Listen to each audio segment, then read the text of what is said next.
Hello everyone, welcome to Smart Educating Tech Channel. We love reading. Summer క్యాంప్లో భాగంగా 17th day మనం Telugu activities చేయాలి.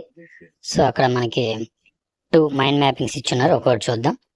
ఫస్ట్ది ఆహారం అనే పదం వినగానే మనకు గుర్తొచ్చే పదాలన్నీ రాయమంటున్నారు. ఫస్ట్ మనకి ఆహారం వినగానే గుర్తొచ్చే ఏంటి? అన్నం, కూర, కూరగాయలు, జనరల్గా ఇలాంటి సంబంధించినవి గుర్తొస్తాయి అనమాట. అవి రాద్దాము. తర్వాత కూరలు అంటే ఆకుకూరలు రాయొచ్చు, అట్లాగే ఫ్రూట్స్ తింటుంటాము, ఇంట్లో పప్పులు చేస్తుంటారు, వీటన్నిటి ద్వారా మనకి విటమిన్లు వస్తుంటాయి. ఇట్లా ఈ పదాలన్నీ కూడా మనం రాయొచ్చు. అట్లాగే ఆహారంలో భాగంగా పాలు తాగుతుంటాం, మాంసం తింటుంటాం, చేపలు తింటుంటాం, గుడ్లు తింటుంటాం. సో ఈ పదాలన్నీ కూడా మనం రాయొచ్చు. ఇంకా స్వీట్గా తినే ఏమన్నా ఉంటాయంటే స్వీట్స్, తేనె, ఇట్లాంటివి కూడా మనం రాయొచ్చు అనమాట. సో ఈ విధంగా ఫస్ట్ మైండ్ మ్యాపింగ్, ఆహారానికి సంబంధించినటువంటి పదాలన్నీ రాయొచ్చు. ఇవే పదాలని కాదు, ఆహారానికి సంబంధించిన ఇంకేమన్నా ఉన్నా కూడా మీరు ఓన్గా రాయొచ్చు.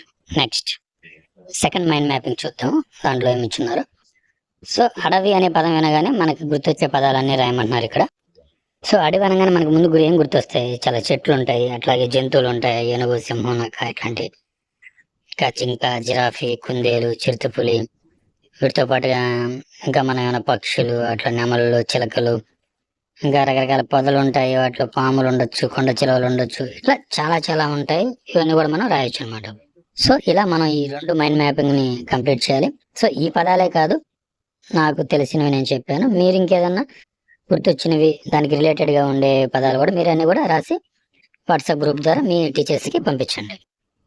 సో వీడియోలో కంటెంట్ మీకు యూజ్ఫుల్ గా ఉందనుకుంటే గ్యారంటీగా ఛానల్ ముందుగా సబ్స్క్రైబ్ చేసుకోండి. అట్లాగే వీడియో నచ్చుతుంటే లైక్ చేయండి, షేర్ చేయండి. Thank you for watching.